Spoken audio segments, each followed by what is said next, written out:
Terjadinya kecelakaan yang merenggut jiwa di sebuah tempat yang sama kerap kali dijadikan alibi bahwa tempat tersebut adalah tempat yang angker dan penuh misteri. Seperti juga jalan-jalan berikut ini yang kerap kali merenggut nyawa orang-orang yang melintas di sana. Kisah pun terus bergulir dari mulut ke mulut secara turun-temurun, termasuk kisah tentang sosok-sosok misterius yang disebut-sebut sebagai penyebab mengapa kecelakaan tersebut terjadi. Tidak bermaksud membenarkan karena semua kembali pada kepercayaan dan keyakinan masing-masing. Berikut, On The Spot telah merangkumnya dalam 7 jalan paling misterius di Indonesia.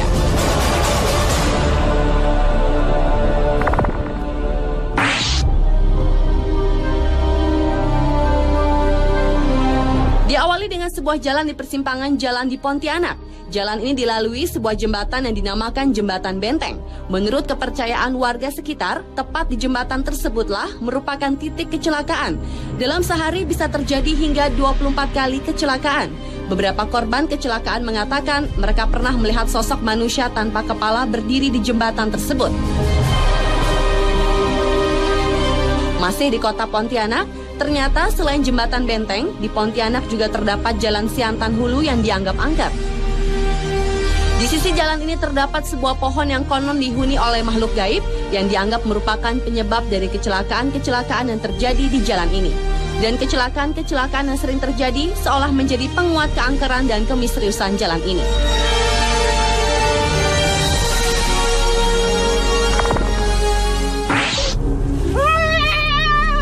Lepaskan jeung saha aing tinggal aing para bater naon. Hei, Anda dari tadi buka kerudung terus. Beralih ke Jalan Munjul di Garut, Jawa Barat yang dianggap sebagai jalan paling misterius selanjutnya. Banyaknya korban yang berjatuhan di wilayah ini membuat warga percaya ada kekuatan gaib yang menguasai Jalan Munjul. Sebuah keberadaan gardu listrik tua semakin membuat warga setempat dihantui perasaan mistis. Menurut warga sekitar, rata-rata dalam seminggu, Jalan Munjul merenggut 3 nyawa secara beruntun. Dalam sebuah kesempatan, tim program 2 Dunia mencoba menelusuri Jalan Munjul tersebut dengan meminta seorang praktisi supranatural untuk merasakan energi-energi yang ada. Dan menurut Ustadz A.R. Mubarok, di jalan ini terasa ada 2 jalur secara batiniah. Kunaon atuh loba anu carilaka di dieu? Aing tumal Musrik pagawean itu dan berjama muslim. kita kasebut musrik. Kalau kamu Kita kasebut musrik. cek anjeun cek kami.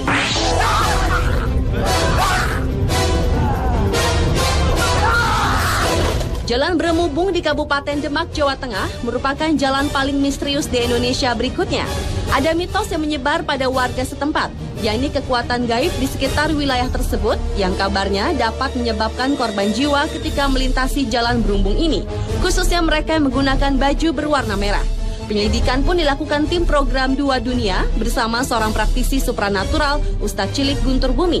Menurut Ustadz Cilik, di wilayah ini ada sosok jin yang menguasai jalan Brumubung yang suka mencelakai orang-orang yang melintas di jalan Brumubung.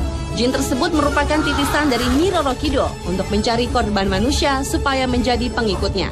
Namun terlepas dari mitos yang ada, Ustadz Guntur menekankan jika manusia tetap selayaknya hanya percaya kepada Yang Maha Kuasa.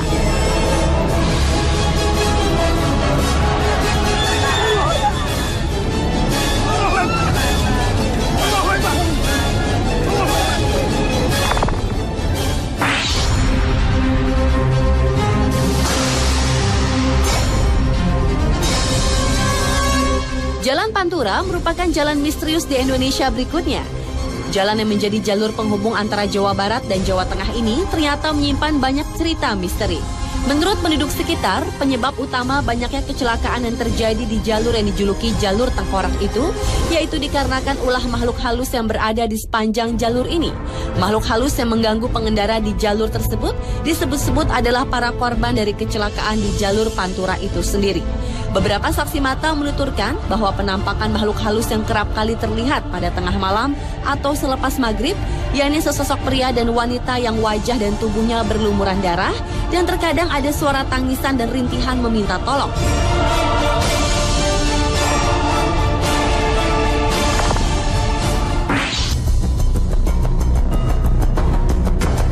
Jalan misterius di Indonesia selanjutnya adalah Jalan Cadas Pangeran di Sumedang, Jawa Barat.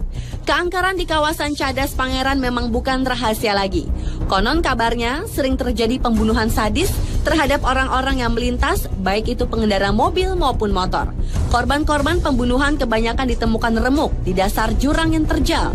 Dan pelakunya tak lain adalah seorang gadis cantik bertubuh seksi yang kerap muncul saat suasana sepi dan baru turun hujan.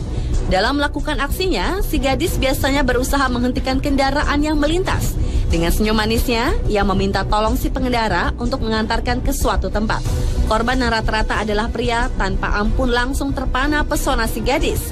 Selama di perjalanan, biasanya si gadis bersikap malu-malu, namun dia juga tak menolak jika si calon korbannya mulai merayunya.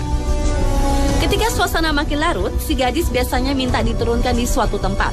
Dan di tempat inilah si seksi akan memulai aksinya, menghabisi si korban. Menurut kisah warga setempat, jasad korbannya kebanyakan dibuang ke dasar jurang. Jika beruntung, si korban tak akan dibunuh, melainkan hanya memeluk sebatang pohon seperti kehilangan akal sehat.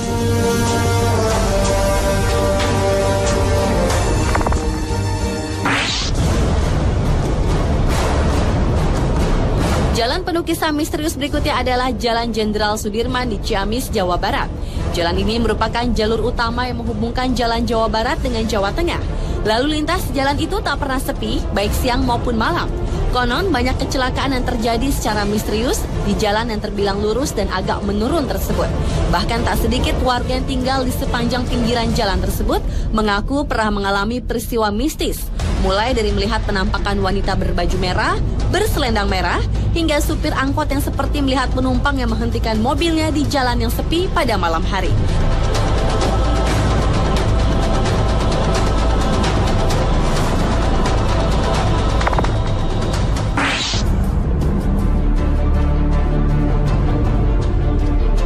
Dan jalan misterius di Indonesia yang terakhir adalah Jalan Tarahan di Lampung Selatan. Jalan menurun dengan jurang di pinggir jalan ini telah banyak memakan korban. Konon, penampakan misterius yang mengganggu pada malam hari kerap terlihat oleh para pengguna jalan. Dan sebuah makam di kampung yang terdapat di bawah jalanan disebut-sebut sebagai penyebab lain terjadinya kecelakaan yang terjadi di jalanan tersebut. Dan dalam sebuah kesempatan, tim dunia lain mengadakan interaksi secara batin di tempat ini untuk menyingkap misteri yang ada di jalan ini.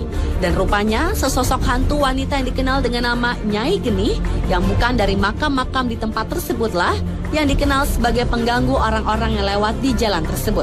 Nyai Genih sering menggoda dan mengejutkan para pengguna jalan yang melalui Jalan Tarahan. Dan ketika Nyai Genih berkeinginan untuk membunuh korbannya, ia pun akan mengeluarkan cahaya menyilaukan mata, sehingga orang yang berkendara itu akan membanting setir yang akan membuatnya terperosok ke jurang.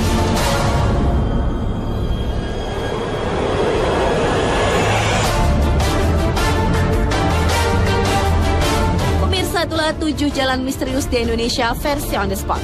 Meski banyak kisah seolah memperkuat kemisteriusan jalan-jalan tadi, namun semua kembali ke kepercayaan masing-masing individu.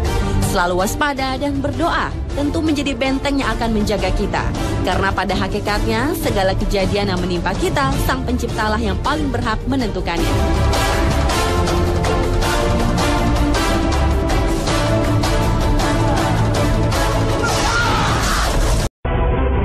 Indonesia adalah negara kepulauan terbesar di dunia, terdiri dari 13.000 lebih pulau, terletak di dataran dua benua, Asia dan Australia.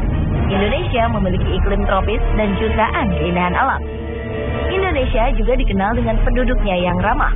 Dunia juga mengenal Indonesia sebagai negara dengan penduduk terbesar keempat di dunia. Di samping fakta-fakta mengenai Indonesia tadi, ada beberapa hal penting bagi dunia yang juga diduga terjadi di Indonesia.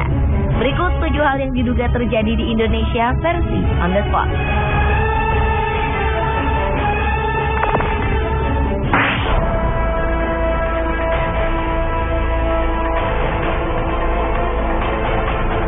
Politisi dan kanselir Jerman Adolf Hitler diyakini tewas bunuh diri di sebuah bunker di Berlin pada 30 April 1945. Namun fakta itu kini dipertanyakan. Sebuah program History Channel dokumenter Amerika Serikat menyatakan bahwa tengkorak milik Hitler yang disimpan Rusia bukan milik pemimpin Nazi ini. Tengkorak itu diduga adalah tengkorak perempuan berusia di bawah 40 tahun. Penemuan ini menguatkan kembali teori konspirasi bahwa Hitler tidak tewas pada 1945. Ia diduga melarikan diri dan meninggal di usia tua. Sejumlah teori beredar soal di mana Hitler meninggal. Ada yang mengatakan Hitler meninggal di Argentina, Brasil, Amerika Serikat, bahkan Indonesia. Sebuah artikel mengejutkan beredar di sejumlah jejaring sosial dan mailing list. Artikel ini berisi cerita tentang kematian Hitler. Artikel ini menyebutkan bahwa Hitler meninggal di Indonesia. Dr. Sosrohusodo, dokter lulusan Universitas Indonesia, menulis artikel tersebut menceritakan pengalamannya bertemu dengan dokter tua asal Jerman bernama Poch di Pulau Sumbawa Besar tahun 1960. Ia mengatakan bahwa Dr. Poch adalah Hitler. Bukti-bukti yang diajukan Dr. Sosrohusodo adalah Dr. Poch ini tidak bisa berjalan normal. Ia selalu menyeret kakinya ketika berjalan. Kemudian tangan kiri dokter Jerman ini selalu bergetar, dan ia memiliki kumis vertikal. Kondisi ini diyakini mirip dengan gambaran Hitler di masa tuanya yang ditemukan di sejumlah buku biografi Adolf Hitler. Dr. Poch yang diduga Hitler ini meninggal di Surabaya pada tahun 1970.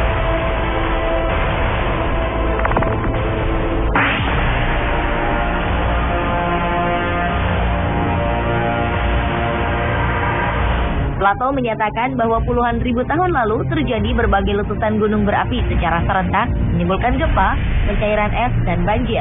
Peristiwa ini mengakibatkan sebagian permukaan bumi tenggelam. Bagian yang hilang itulah disebut Atlantis. Penelitian mutakhir yang dilakukan ilmuwan Brasil, Arioso Santos, menegaskan bahwa Atlantis itu adalah wilayah yang sekarang disebut Indonesia. Setelah melakukan penelitian selama 30 tahun, ia menghasilkan buku yang menjelaskan mengenai hal ini. Santos menetapkan bahwa pada masa lalu, Atlantis merupakan benua yang membentang dari bagian selatan India, Sri Lanka, Sumatera, Jawa, Kalimantan, dan terus membentang ke arah timur dengan Indonesia sebagai pusatnya. Di wilayah itu terdapat puluhan gunung berapi yang aktif dan dikelilingi samudra yang menyatu bernama Orientale, terdiri dari Samudra Hindia dan Pasifik. Sementara Plato menyebutkan bahwa Atlantis berada di kepulauan tropis, sama seperti Indonesia. Selain itu, Indonesia juga memiliki jumlah dan panjang mata rantai gunung berapi yang sama dengan Atlantis, membentang dari pegunungan Kerinci hingga Bromo dan Rinjani. Apakah benar negara kita ini merupakan benua Atlantis yang hilang tersebut?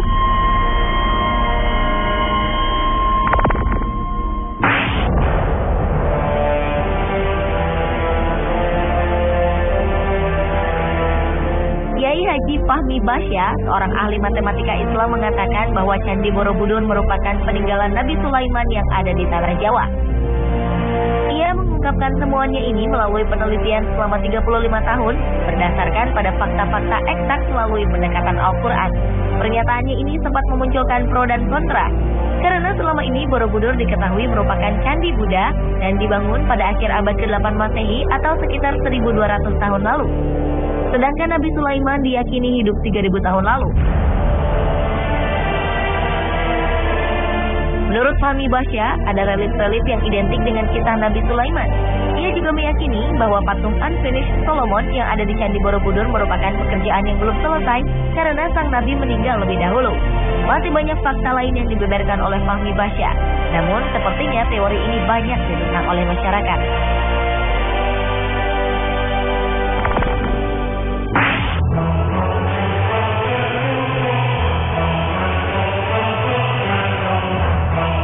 Misteri harta karun VOC, perusahaan dagang Belanda di zaman penjajahan dulu, kabarnya kini berada di Pulau Onrus. Letak Pulau Onrus adalah di Teluk Jakarta, Kepulauan Seribu. Pulau ini hanya berjarak 14 km dari Jakarta. Pulau Onrus menjadi tempat yang sibuk pada masa lalu. Pulau ini adalah tempat keluar masuknya kapal perdagangan. Mitos yang berkembang mengatakan di pulau ini terdapat harta karun VOC dalam jumlah yang sangat besar. Karena banyak kalangan menilai organisasi sebesar VOC tidak mungkin bisa begitu saja bangkrut secara tiba-tiba. Kisah pun berkembang bahwa di pulau ini terdapat banyak harta karun peninggalan Belanda yang disembunyikan. Anda berniat untuk mencari tahu?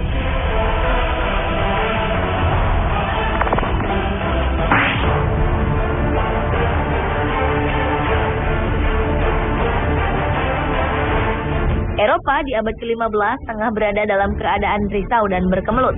Dunia perdagangan sedang berkembang pesat dan penjelajahan daerah baru tak terelakkan. Ketika itu, Columbus tidak sengaja menemukan benua Amerika saat ia mencoba mencari jalan lewat timur, salah satunya melalui Indonesia untuk mencari rempah-rempah. Hal ini menyebabkan ia mampu menemukan Amerika lebih cepat dari penjelajah lainnya.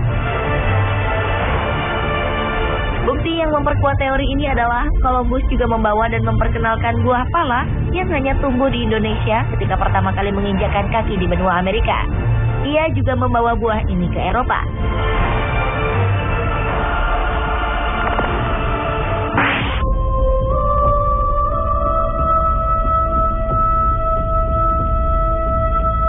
Siapa yang tidak kenal dengan Danau Toba? Danau Toba berasal dari letusan Gunung Toba. Letusan vulkanik terbesar di muka bumi dalam kurun waktu 2 juta tahun ini diduga terjadi di Indonesia, yaitu letusan Gunung Toba. Temuan ini didapat para peneliti dari Niels Bohr Institute, Copenhagen, Denmark. Kalau meletus, Gunung Toba memuntahkan 2.500 km kubik lava, setara 2 kali volume Gunung Everest. Erupsinya 5.000 kali lebih mengerikan dari letusan Gunung St. Helens pada tahun 1980 di Amerika Serikat. Dugaan gunung purba ini mengarah pada Gunung Toba, karena ditemukannya bukti bentuk molekul debu vulkanik yang sama dengan Danau Toba di 2.100 titik di hampir seluruh dunia, termasuk India hingga Kutub Utara.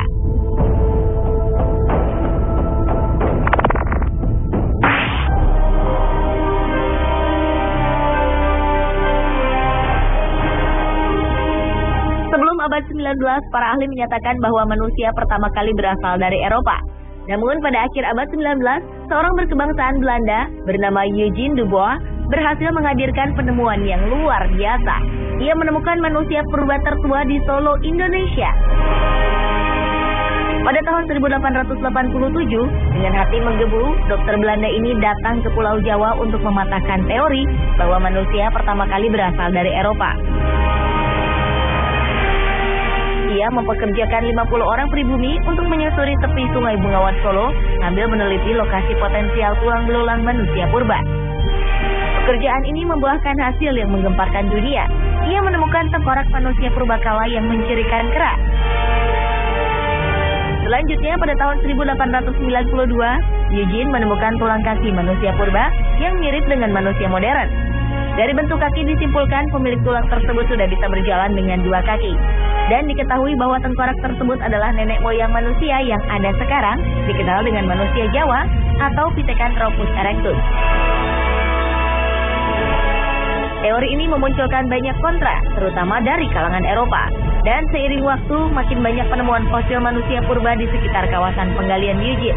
Jeripayahnya dinilai sangat bermanfaat, dan manusia Jawa diakui sebagai manusia purba yang berusia paling tua di dunia.